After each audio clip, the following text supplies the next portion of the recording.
Hello everyone, welcome to my channel अभ्यास trick. मैं दीपिका आपके लिए लेके आई हूँ 20 minutes 20 most important PYQ series का पार्ट 1। मॉडर्न हिस्ट्री का मॉक टेस्ट तीसरा है आज। इससे पहले 2 मॉक टेस्ट और आ चुके हैं। आई होप कि वो आपने देख लिए हैं।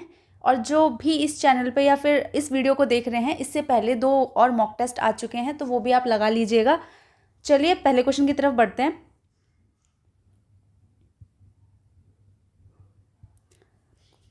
भारतीय राष्ट्रीय कांग्रेस द्वारा स्वराज की मांग का पहला औपचारिक घोषणा पत्र किस सत्र में पारित हुआ? सूरत अधिवेशन 1907, लाहौर अधिवेशन 1929, कलकत्ता अधिवेशन 1906, बम्बई अधिवेशन 1885। बताइए क्या होना चाहिए इसका answer. Option B is a correct answer, Lahore अधिवेशन। लाहौर अधिवेशन आने के पीछे की पृष्ठभूमि क्या है? एक आपका साइमन कमीशन। हम मुख्य कारणों की बात करेंगे। साइमन कमीशन 1927 में आई। दूसरा, नेहरू रिपोर्ट 1928 लाहौर अधिवेशन के आने के आधार बने। और लाहौर अधिवेशन में क्या किया गया?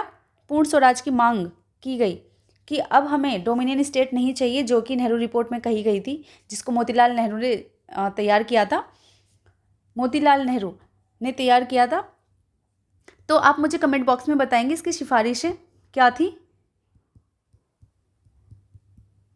और ये किस तरीके से साइमन कमीशन के साथ जुड़ी हुई है ये घटना, ये रिपोर्ट, सॉरी। ठीक है, 1927 Simon commission, Nehru report 1928, Lahore अधिवेशन 1929 में आई।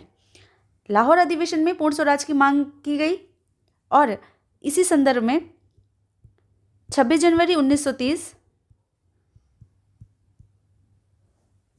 1930 को पूर्ण स्वराज दिवस के रूप में मनाया गया, जिसे आज हम गणतंत्र दिवस के रूप में सेलिब्रेट करते हैं। ठीक है, चलिए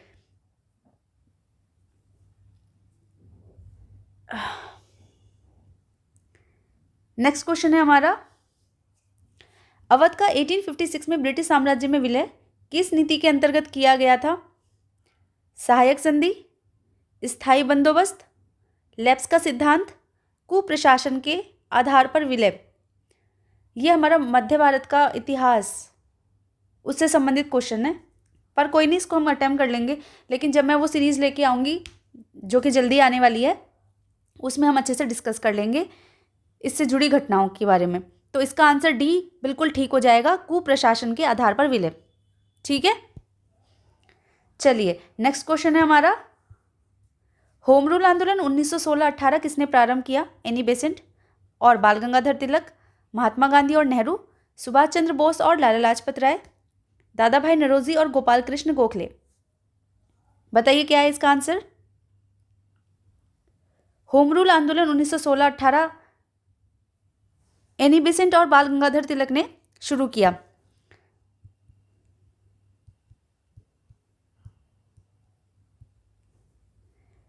और इससे पहले आयरलैंड में भी होम रूल आंदोलन शुरू किया हुआ था, उसी को आधार बना करके एनी बेसेंट ने और बाल गंगाधर ने भारत में होम रूल आंदोलन की शुरुआत करी। और आप मुझे कमेंट में बताएं कि दोनों का कार्य क्षेत्र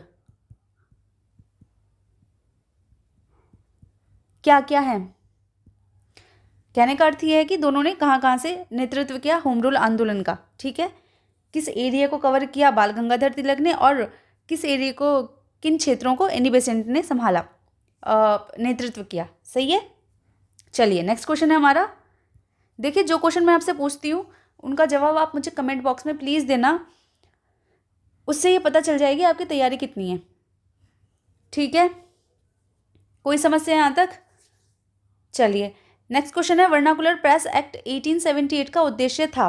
वर्नाकुलर प्रेस एक्ट भारतीय भाषाओं के समाचार पत्रों को बढ़ावा देना, भारतीय भाषा के प्रेस पर नियंत्रण और सेंसरशिप लगाना, देसी अखबारों को आर्थिक सहायता देना, प्रेस की स्वतंत्रता लागू करना। बताइए क्या है इसका आंसर।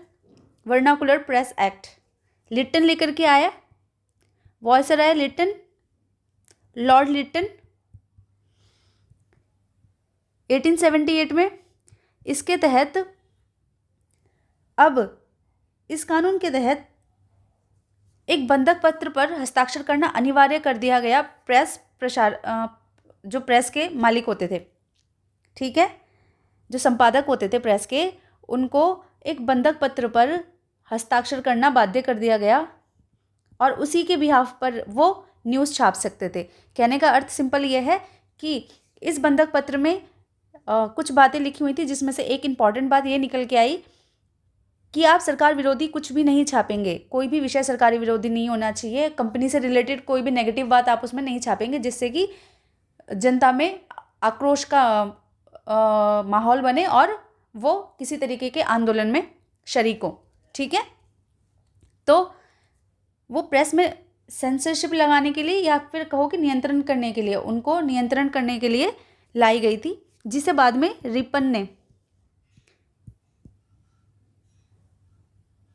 1882 में रद्द कर दिया था। ये भी ध्यान रखने की बात है।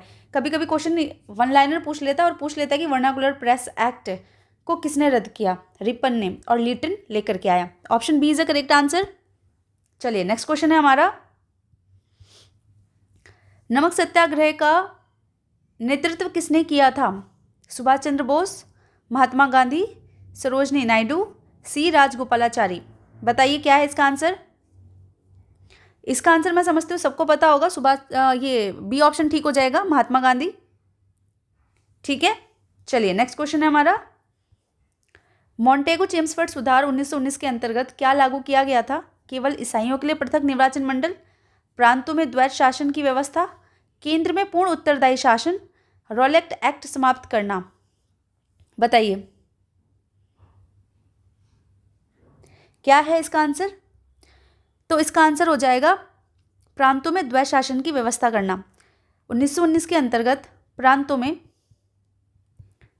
द्विशासन की व्यवस्था की गई, साथ ही पृथक निर्वाचन मंडल के तहत अब मुस्लिमों के अलावा मुस्लिमों के साथ साथ ईसाई, सिख और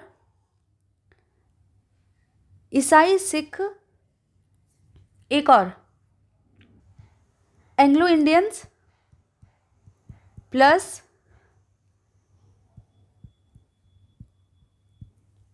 यूरोपियंस के लिए पृथक निर्वाचन का विस्तार किया गया, पृथक निर्वाचन मंडल का विस्तार किया गया, ठीक है ना। तो पहला स्टेटमेंट गलत हो जाएगा हमारा ना। और प्रांतों में द्वैत शासन थी, केंद्र में पूर्ण उत्तरदायी शासन नहीं था, ठीक है। ये आपका कब आई उत्तरदायी शासन? आपका 1919 में इंट्रोड्यूस किया गया, लेकिन केंद्र में द्विसदनीय व्यवस्था जो है वो 1935 के अधिनियम के साथ शुरू हुई, ठीक है। चलिए नेक्स्ट क्वेश्चन है हमारा, बाल गंगाधर तिलक ने राष्ट्रीय भावना जगाने हेतु किस आंदोलन और त्योहार की शुरुआत करी? असहयोग आंदोलन, होम रूल आंदोलन, स्वदेशी आंदोलन, गणपति और शिवाजी महोत्सव उत्सव कर लो इसे। क्या है इसका आंसर? गणपति और शिवाजी उत्सव, डी ऑप्शन इसका करेक्ट हो जाएगा। नेक्स्ट क्वेश्चन है हमारा, भारत सरकार अधिनियम 1935 की मुख्य विशेषता क्या थी? ठीक है, चलिए क्वेश्चन आ ही गया। संघीय ढांचा और प्रांतीय स्वायत्ता की स्थापना, भारत को पूर्ण स्वतंत्रता देना, प्रांतों में द्वैत शासन समाप्त कर सभी के लिए पृथक निर्वाचन मंडल देना, भारतीय नेताओं को तत्काल सत्ता हस्तांतरण। बताइए 1935 की मुख्य विशेषता क्या थी? Option A is A correct answer. संघीय ढांचा और प्रांतीय स्वायत्ता की स्थापना करना इसका मेन उद्देश्य था। ठीक, पहली बार 1935 में ही संघात्मक सरकार की व्यवस्था की गई, जिसके तहत केंद्र में द्विसदनीय, केंद्र में द्वैत शासन व्यवस्था की गई। 3 अनुसूचियां जोड़ी गई, अनुसूचियां राज्य सूची,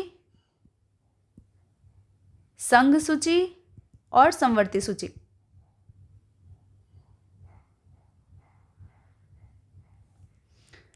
इसे ठीक कर लेते हैं। समवर्ती सूची, ठीक है। इन तीनों को इंट्रोड्यूस किया गया 1935 के अधिनियम से, और यही वही टाइम था 1935 का जब हमारे भारत से म्यांमार को अलग कर दिया गया। पहले उसे बर्मा के नाम से जानते थे, ठीक है। चलिए नेक्स्ट क्वेश्चन है हमारा, चोरी चोरा कांड 1922 के बाद गांधी ने असहयोग आंदोलन शुरू किया, असहयोग आंदोलन को स्थगित कर दिया, सविनय अवज्ञा आंदोलन को प्रारंभ किया, स्वराज पार्टी का गठन किया। बताइए क्या है इसका आंसर। देखिए 1922 में चोरी चोरा नामक जगह है आपका गोरखपुर में, उस जगह पर खिलाफत आंदोलन के जुलूस में पुलिसकर्मियों ने गोलियां चला दी और इससे नाखुश होकर के भीड़ ने वहाँ थाने में आग लगा दी, और जिससे कि वहाँ पे काफ़ी जान माल का नुकसान हो गया। तो इससे थोड़े से सहम गए हमारे गांधी जी, और गांधी जी ने कहा कि मैं असहयोग आंदोलन को स्थगित करता हूँ। अगर इस तरीके से हिंसा अगर करनी है तो मैं तो आंदोलन इस तरीके से नहीं चला सकता, ठीक है ना। चलिए तो इसका बी ऑप्शन ठीक हो जाएगा, असहयोग आंदोलन को उन्होंने स्थगित कर दिया था, ठीक है ना। चलिए नेक्स्ट क्वेश्चन है हमारा,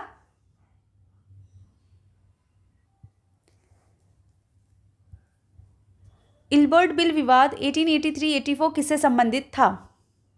भारतीय न्यायाधीशों को अंग्रेजों पर मुकदमा चलाने का अधिकार, वायसराय की परिषद में भारतीय प्रतिनिधित्व, बंगाल में भूमि राजस्व निपटान, प्रेस की स्वतंत्रता। इल्बर्ट बिल विवाद 1883, option A is the correct answer. भारतीय न्यायाधीशों को अंग्रेजों पर मुकदमा चलाने का अधिकार, ठीक है, इससे संबंधित था इल्बर्ट बिल विवाद। चलिए नेक्स्ट क्वेश्चन है हमारा, निम्नलिखित में से कौन सा स्वदेशी आंदोलन का भाग नहीं था। 1905-1908 में आया स्वदेशी आंदोलन। ब्रिटिश वस्तुओं का बहिष्कार, भारतीय वस्तुओं का प्रचार, खिलाफत नेताओं के साथ असहयोग, राष्ट्रीय विद्यालयों और उद्योगों की स्थापना। जब इस क्वेश्चन को हम हल करने आएंगे तो हमें क्या पता होना चाहिए, स्वदेशी आंदोलन आने के पीछे का कहानी क्या है। कर्जन ने, जिसका कार्यकाल 1899 से लेकर के 1905 तक रहा, इसने बंगाल विभाजन किया, बंगाल विभाजन की योजना बनाई, ठीक है। 19 जुलाई, कहीं कहीं 20 जुलाई है, 20 जुलाई 1905,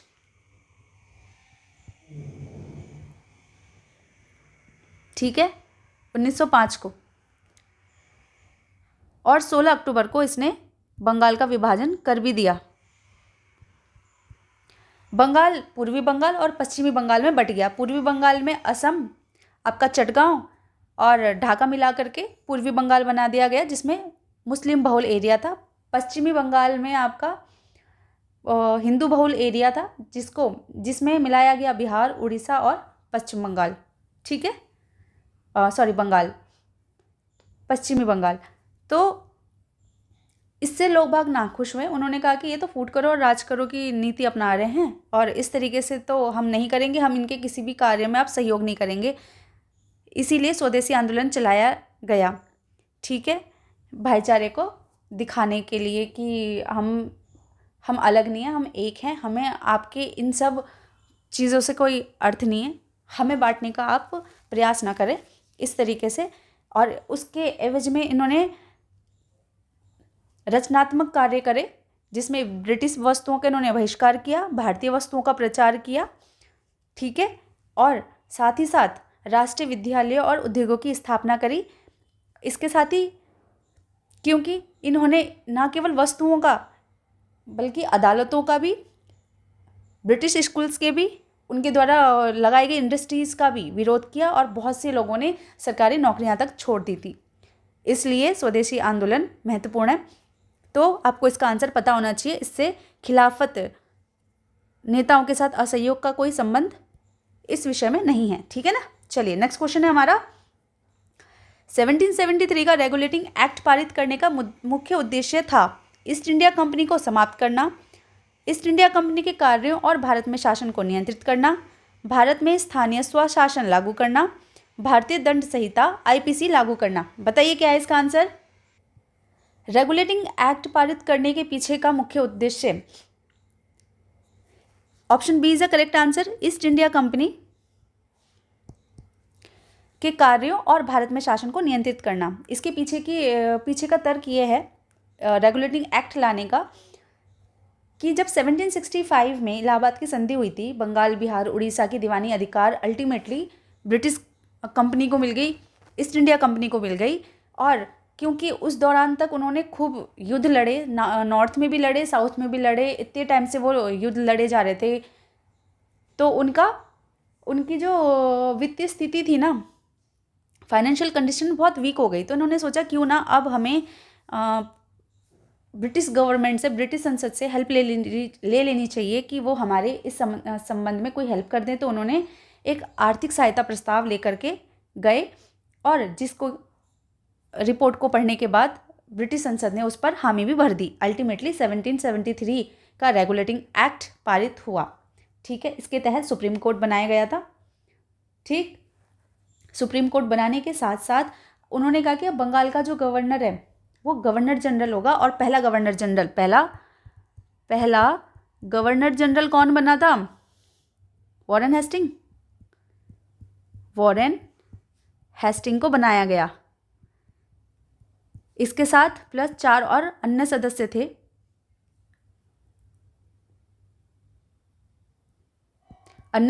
भी थे। ठीक है, और इनकी नियुक्ति कौन कर सकता था? इनकी नियुक्ति के लिए ब्रिटिश क्राउन ने कोर्ट ऑफ डायरेक्टर की स्थापना करी। वही इनको हटा सकता था या फिर वही इनको अपॉइंट कर सकता था। ठीक है ना। नेक्स्ट क्वेश्चन है हमारा,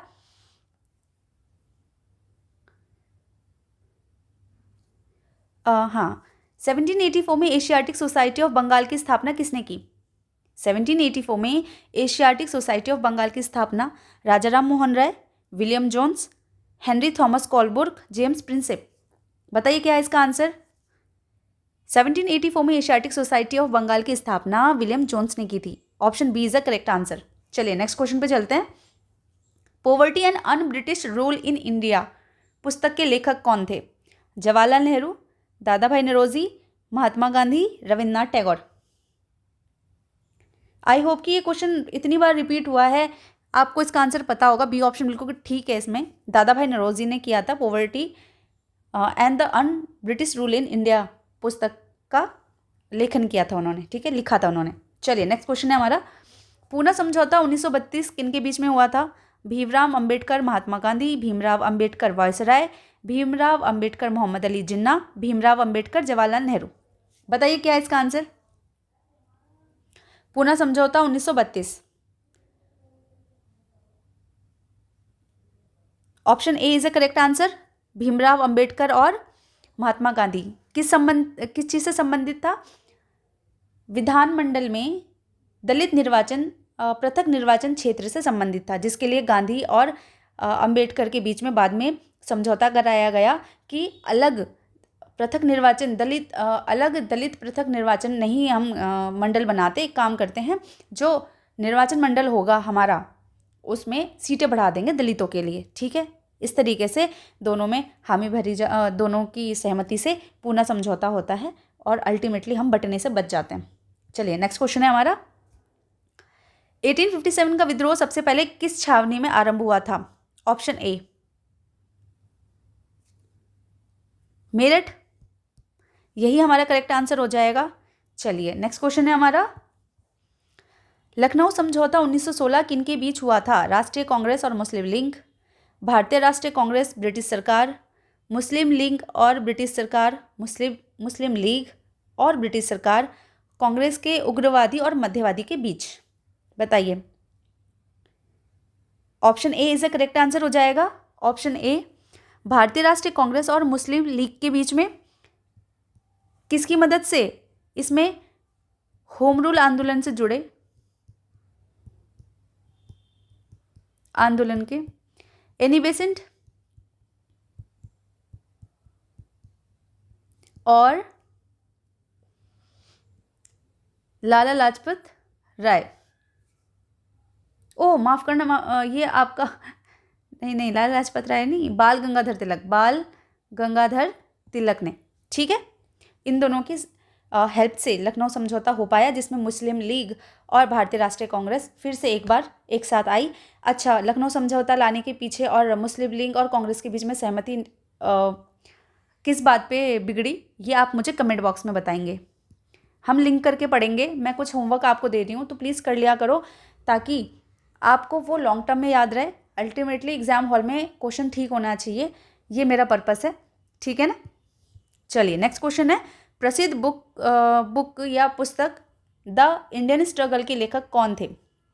भीमराव अंबेडकर, सुभाष चंद्र बोस, महात्मा गांधी, C.F. एंड्रयूज। क्या है इसका answer? The Indian struggle. Option B is the correct answer, Subhash Chandra Bose. चलिए नेक्स्ट क्वेश्चन है हमारा, लेब्स का सिद्धांत किस गवर्नर जनरल से संबंधित था? Lord Wellesley, Lord Dalhousie, Lord Canning, Lord Cornwallis. Lord Cornwallis. चलिए क्या है इसका answer? Option B is the correct answer हो जाएगा, लॉर्ड डलहौजी। ठीक है, हड़प नीति जिसे कहते हैं, डलहौजी की हड़प नीति, ये 1848 की बात है। ठीक है, ये क्वेश्चन अभी यूपीपीसीएस का आरओ में एज इट इज़ था, तो ये क्वेश्चन इंपॉर्टेंट है। हो सकता है किसी नेक्स्ट एग्जाम में टकरा जाए, या फिर लेब्स के सिद्धांत पढ़ के जाना, इससे इंपॉर्टेंट क्वेश्चन बन सकते हैं। चलिए नेक्स्ट क्वेश्चन है हमारा, स्थायी बंदोबस्त बंगाल में किसने लागू किया था? स्थायी बंदोबस्त, परमानेंट सेटलमेंट, बंगाल में किसने लागू किया था? Warren Hasting, Lord Cornwallis, Lord Wellesley, Lord Dalhousie. ध्यान रखिएगा, ये बंगाल में पूछ रहा है।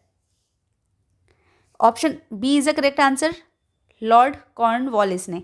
कब किया था? 1793 में। ठीक है, ठीक। चलिए, तो आज के लिए हमारा इतना ही। आगे के क्वेश्चंस, आगे का मैंने जो टेस्ट अपलोड करने वाली हूँ, मेरा पॉलिटी का सेकंड टेस्ट होने वाला है, तो आई होप कि उसमें आप ज़रूर से आएंगे और रिवीजन करेंगे, और देखना अच्छे क्वेश्चन है, आपको बहुत हेल्प मिलेगी। चलिए, तब तक के लिए स्वस्थ रहिए, मस्त रहिए और पढ़ते रहिए।